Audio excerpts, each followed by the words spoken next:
porch-like glare, 3 squad cars, and an HOA president in a quilted vest pointing at my begonas like they're contraband. She's refusing to join the association. Lydia Krempin declares with the urgency of someone reporting a hostage situation. An officer starts the Sir Maya speech, and my wife, Maya, quietly reaches for her wallet. One flip. Central Intelligence Agency. The cul-de-sac goes silent, except for a wind chime that suddenly sounds like a laugh track. The officer blinks, recalibrates his entire understanding of the situation, and turns to the HOA president with a new tone. "Ma'am, why did you call 911 for a membership dispute?" "I'm Callum Ward, software engineer, habitual tea drinker, and someone who moved to Birch Ridge Estates for the trees and the luxury of never attending a meeting. My wife, Maya, works in government, which is all I ever say at barbecues when people ask." That vague description usually ends the conversation quickly, which is exactly how we like it. We specifically chose this house because it was built in 1972. Decades before the HOA was established in 1998, the developer had incorporated the newer section, but our street, the original neighborhood, was explicitly excluded from the covenant. Enter Lydia Crampton, HOA president and self-appointed guardian of what she calls curated cohesion. She's the type of person who laminated her own business cards that say Community Standards Advocate. We bought the older house specifically because our parcel sits outside their recorded covenant boundary. It's not a loophole or a gray area. It's black and white on the county recorder's maps, survey documents, and the original subdivision plat. But Lydia decided that geographic reality was a paperwork hiccup she could fix by pure force of personality and an arsenal of threatening letters. First came the welcome basket, cookies, and a 42-page mandatory membership packet. I politely declined with citations from the county recorder's office and copies of the original plat maps highlighted in yellow. Lydia returned 3 days later with a laser pointer, a 3-ring binder full of what she called precedents, and a smile that threatened litigation. "Everyone contributes," she chirped with false sweetness, gesturing at the other houses as if peer pressure was legally binding. Then she taped a $250 initiation fine to our mailbox with so much packing tape it took 10 minutes to remove. We peeled it off and recycled it. That's when she shifted tactics.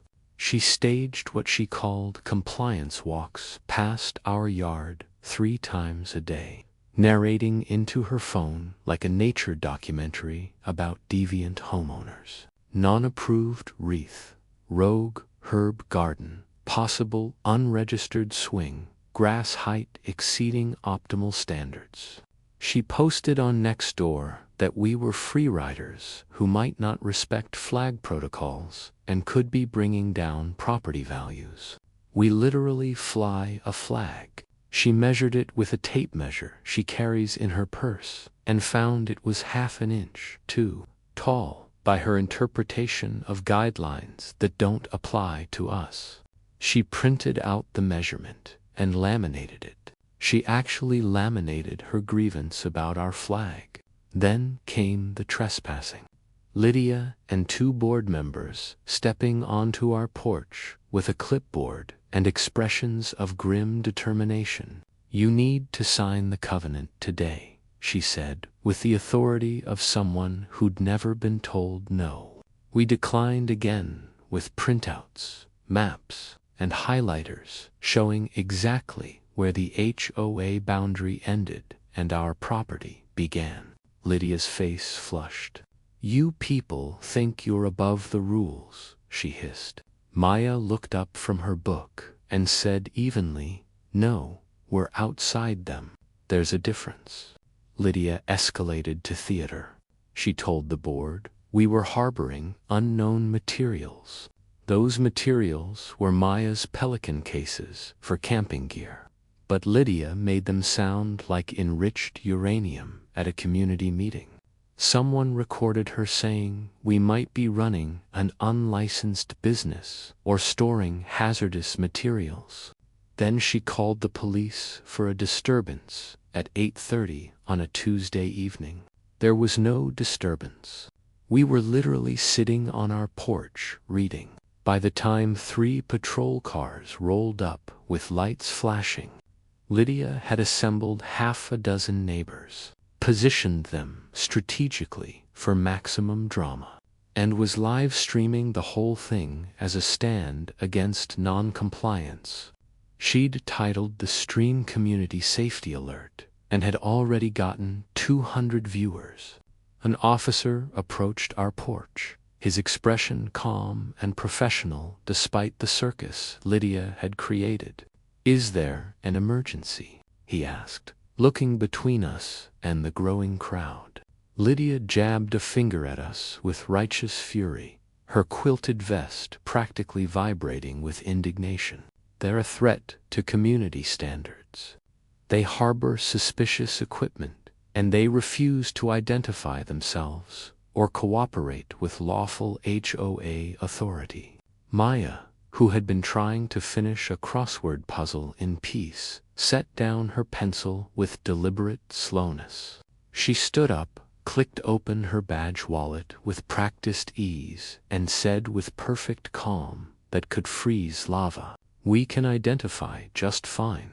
The nearest officer read the seal, and I watched his posture stiffened instantly. His entire demeanor shifted. The other officers noticed and adjusted their positions. The tone of the entire block changed in that moment. Questions flipped direction faster than a U-turn.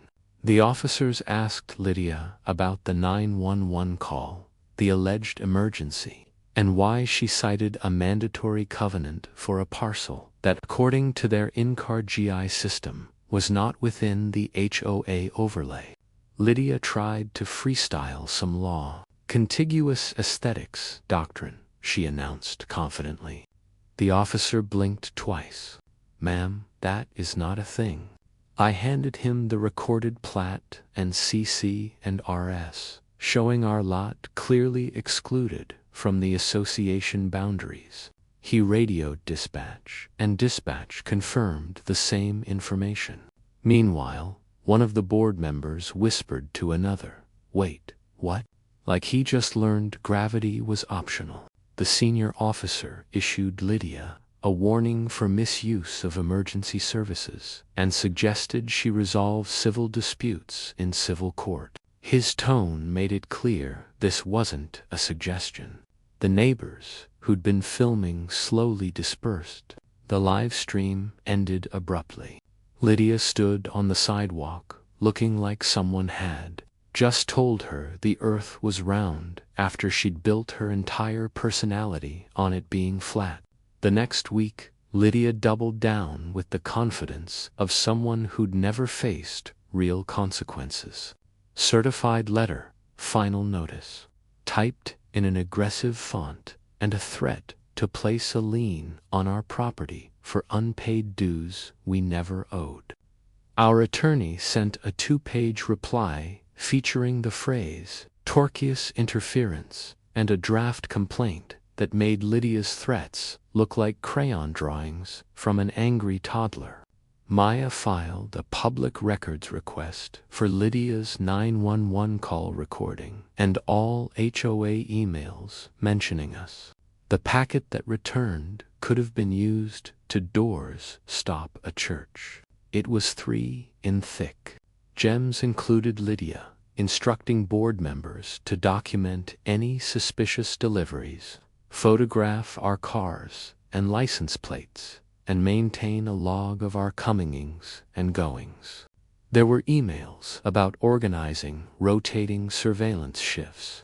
She created a shared spreadsheet titled Ward Property Monitoring with timestamps and observer names.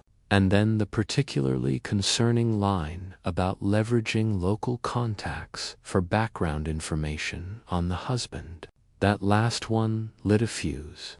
Lydia had attempted to obtain federal personnel information on Maya through what she called a friend at the county who owed her a favor. The friend wasn't at the county. He was a contractor with database access already under investigation for unauthorized searches. When investigators pulled his query logs, they found Lydia's request, along with dozens of others.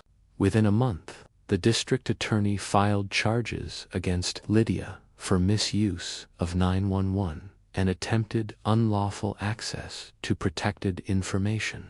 Federal agencies got involved because of the nature of Maya's clearance level. All of Lydia's live streams vanished from social media like they'd never existed. Her Nextdoor account was suspended. The HOA's insurance company sent a very concerned letter.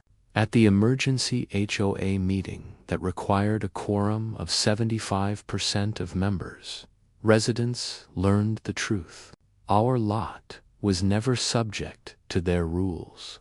The initiation fines had no legal basis whatsoever, and their dues had been funding Lydia's letterhead addiction, certified mailings, and legal threats against multiple other families who dared to question her authority. The association's attorney explained they could face liability for Lydia's actions.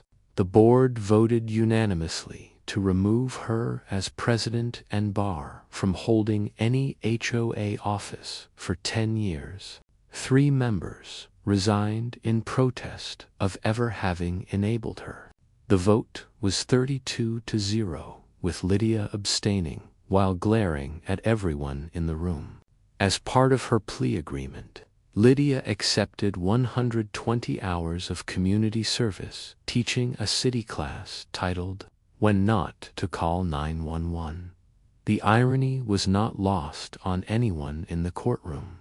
She also paid $1,000 fine for the false emergency call, $2,000 in restitution for our legal fees, and an additional $5,000 fine for the attempted unauthorized access to federal databases.